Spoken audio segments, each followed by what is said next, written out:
Hello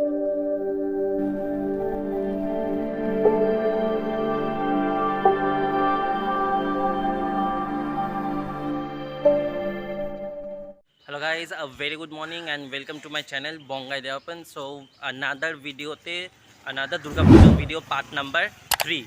তো সবাইকে তোমাদের স্বাগত। আজকে আমি চলে এসেছি হচ্ছে বড়নগরে যে দুটি সেরা পুজো আছে। ফার্স্ট হচ্ছে লোল্যান্ডের পুজো আর সেকেন্ড হচ্ছে সতীন সেনের পুজো।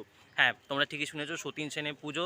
আগের বছর 2023-এ সতীন সেনের প্যান্ডেলের থিম ছিল সিকিমের চারধাম। অবশ্যই নিশ্চয়ই তোমরা প্যান্ডেলটা দেখেছো, যে সতীন সেনে এসে যে প্যান্ডেলের যে একদম টপ মোস্ট প্যান্ডেলটা, যেটা মানে প্যান্ডেলের যে ডেকোরেশনটা ছিল, সেখানে ছিল হচ্ছে শিবের একটা সবথেকে বড় মূর্তি। হ্যাঁ, তো এই বছর ওদের থিম হচ্ছে যোধপুর প্যালেস, মানে রাজস্থানের যে যোধপুর প্যালেস সেই আদরে প্যান্ডেলটাকে এবারে 2024-এ গড়া হচ্ছে। আর শিল্পী হচ্ছে কোমরটুলির সবথেকে বিখ্যাত ইন্দ্রজিৎ পাল। তো চলো লেটস স্টার্ট দি ব্লগ। কিন্তু ব্লগ শুরু করার আগে তোমাদের কাছে একটাই রিকোয়েস্ট থাকবে, যে তোমাদের যদি এই ভিডিওটা খুব ভালো লেগে থাকে তাহলে প্লিজ একটা লাইক করবে, শেয়ার করবে, কমেন্ট তো অবশ্যই করে জানাবে। কেন তুমি যদি সাবস্ক্রাইব করো, প্লাস যদি ভালোবাসো আমার ভিডিওসগুলোকে, তাহলে আমি আরও বেশি করে তোমাদের কাছে নতুন নতুন দুর্গাপুজোর ভিডিওস আর ব্লগস তোমাদের সাথে শেয়ার করব। সো এইটুকুই রিকোয়েস্ট থাকলো। তো চলো লেটস স্টার্ট দি ব্লগ। আর সেকেন্ড টাইমও বলছি, আমার চ্যানেল বঙ্গাই দেবাপনে, সেখানে চ্যানেলে আমার স্বাগত। আর তোমরা দেখতে হচ্ছে দেবার্পণকে।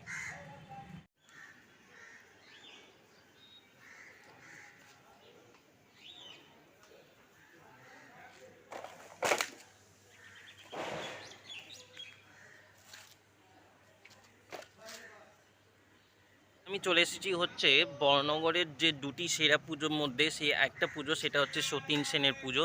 এই তোমরা দেখতেই পাচ্ছ এখানে একটা ছোট প্যান্ডেল। আর এই প্যান্ডেলের বিশেষত্ব হচ্ছে, এই প্যান্ডেলটা তোমাকে একটু ক্লোজ লুক দিয়ে দেখাই। এই প্যান্ডেলটা দেখতেই পাচ্ছ তোমরা, যে এই প্যান্ডেলটা হচ্ছে কিন্তু পুরোটাই জলের ওপরে প্যান্ডেল।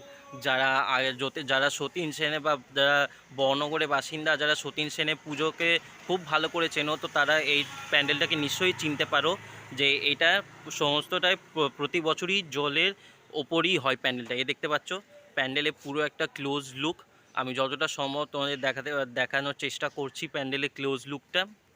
কেন এক হাতে ছাতা আর এক হাতে মোবাইল ধরে ব্লগটা করতে একটু অসুবিধে হচ্ছে, তাও তোমাদের জন্য আমি অবশ্যই শেয়ার করছি এটা। আর এইটা যে এন্ট্রেন্সটা এটা যে দেখতে পাচ্ছ, এই যে ওয়েটা যেটা একদম সোজা একদম ওদিকে চলে যাচ্ছে, এইটা হচ্ছে তোমার এন্ট্রি সাইট। আর যেহেতু এখনও পর্যন্ত সেরকম করে পুরো প্যান্ডেলটা কমপ্লিট হয়নি, তো দেখতেই পাচ্ছ যে এন্ট্রির যে সাইড, মানে যেখান দিয়ে ঢোকার আর এক্সিট সাইড দুটোই কিন্তু একটাই। মানে এই সোজা এইটা দিয়ে তুমি ঢুকতেও পারবে, আর সোজা এখান দিয়ে তোমাকে বেরোতেও হবে। তো দেখতে পাচ্ছ এখনও পর্যন্ত বাঁশের এগুলো এখনও পর্যন্ত সেরকম মতন কমপ্লিট কিছু নেই। এটার পর আমি জানি না, ঠিক করে কনফার্ম হয়ে বলতে পারবো না। তো অবশ্যই ওদের যেখানে মিস্ত্রিরা যারা ডেকোরেশনের কাজটা করছে তাদের থেকে আমি অবশ্যই জেনে বলছি, তোমাদের শেয়ার করছি এই ভিডিওতে, যে এই স্ট্রাকচারটায় এন্ট্রি সাইডের প্যান্ডেলের ভেতরে যাওয়ার এটা কবে থাকতে মধ্যে তৈরি হবে। এই যে আমি আরও একটু কাছে চলে এসেছি। এবার তোমরা নিশ্চয়ই দেখতে পাচ্ছ প্যান্ডেলের ফুল লুকটা। দেখে নাও প্যান্ডেলে তোমাদের ফুল লুকটা। আমি কিন্তু আবার রিপিট করছি এই ভিডিওতে, এবারের কিন্তু থিম হচ্ছে সতীন সেনের দুর্গাপুজোর থিম হচ্ছে যোধপুর প্যালেস, মানে রাজস্থানের যোধপুর প্যালেস। তো বুঝতেই পারছো যে প্যান্ডেলের ডেকোরেশন যদি এরকম এখনই হচ্ছে, মানে জোর কদমে কাজ চলছে, কিন্তু আফটার ফিনিশিং এভরিথিং, তো প্যান্ডেলটা কীরকম করে খুলে উঠবে। আর এই যে এই সাইডের জলের এই দুটি সাইড দেখতে পাচ্ছ, এই জলের দুটি সাইডে তোমার লাইটের ডেকোরেশনগুলো বসবে, তারপরে প্যান্ডেলের ফিনিশিং, বাহ, আরও খুলবে প্যান্ডেলটা। তো আমি একটুখানি চেষ্টা করছি যে তোমাদের প্যান্ডেলে একটুখানি ভেতরে গিয়ে তোমাদের ভেতরের লুকটাকে একটুখানি দেখানোর। তো চলো একটুখানি চেষ্টা করি আমরা, যে প্যান্ডেলের ভেতরে গিয়ে দেখে প্যান্ডেলে একটুখানি লুকটা যাতে তোমাদের দেখাতে পারি। এই যে আমি একটু জাস্ট গাছের পেছনের সাইডে চলে এসেছি। আর গাছের পেছনের সাইডে এসে আমি জাস্ট এই প্যান্ডেলটা উচ্চতাটা দেখো, জাস্ট হাইটটা দেখো প্যান্ডেলে, অনেক বিশাল বড় প্যান্ডেল হবে এবারে। এই যে আর দেখো পুরো জলের ওপর একটু ক্লোজ লুক করে দেখাই তোমাদের। এ দেখো পুরো জলের ওপর এই বাঁশগুলো দাঁড়িয়ে এখান থেকে প্যান্ডেল, ওই যে আমি অনেকগুলো দাদাকে দেখতে পাচ্ছি ওখানে, তারা জোর কদমে পুরো প্যান্ডেলের কাজ একবারে শুরু করে দিয়েছে। তো আমি আর একটু ক্লোজে যাওয়ার চেষ্টা করব, করে তোমাদের প্যান্ডেলটা ভেতর থেকে একটু দেখানোর চেষ্টা করব। আচ্ছা, সো আমি এই যে প্যান্ডেলে একটুখানি ক্লোজে আসতে পেরেছি, প্যান্ডেলের ভেতরের ডেকোরেশনটা তোমাদের একটু দেখিয়ে দিই। এখনও পর্যন্ত কিন্তু ইনকমপ্লিট আছে, কিন্তু কাজ চলছে, একদম জোর কদমে কাজ চলছে, কেননা পুজোর আর মাত্র কয়েকটা দিনই হাতে গোনা বাকি। তো আমি এই একটা দাদাকে পেয়েছি যে প্যান্ডেল বানাচ্ছিল।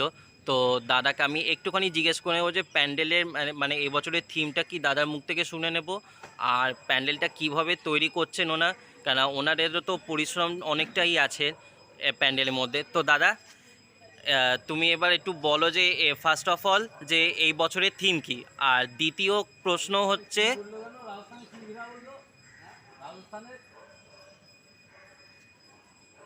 বলো। আচ্ছা, তো দাদা এইটা তো আমরা দেখতে পাচ্ছি এখনো পর্যন্ত অনেকটা পার্সেন্টই এটা মানে হয়ে গেছে প্যান্ডেলটা ইতিমধ্যে। আচ্ছা, কোন কোন স্ট্রাকচার একটু বসবে একটু বলতে পারবে? এগুলো তো ওখানে তো তৈরি হচ্ছে কাকিনাড়ায়, প্লায়ের কাজ তৈরি হচ্ছে কাকিনাড়ায়। হেড মিস্ত্রি আছে, আমি তো বাঁশের মিস্ত্রি, ঠিক আছে, বাঁশ বাঁশ মিস্ত্রি। হেড মিস্ত্রি ওখানে মাল তৈরি করছে, ওখান থেকে মাল এসে শুটিং। সেটা কবে থাকতে হবে? সেটা ধরেন আর 3-4 দিন পর থেকে শুরু হয়ে যাবে। 3-4 দিন পর থেকে।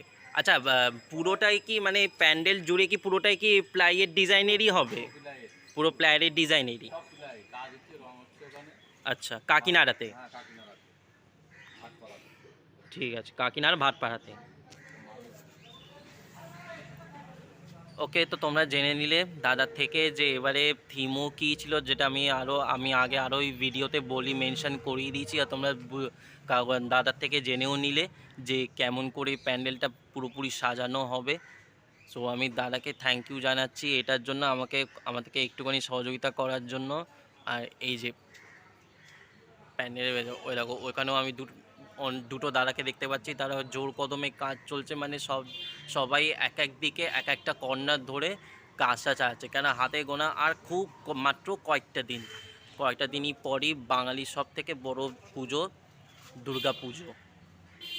মা আসবে আবার, সে 1 বছর পরেই মা আসছেন আমাদের কাছে। উমা আসছে নিজের বাপের বাড়িতে।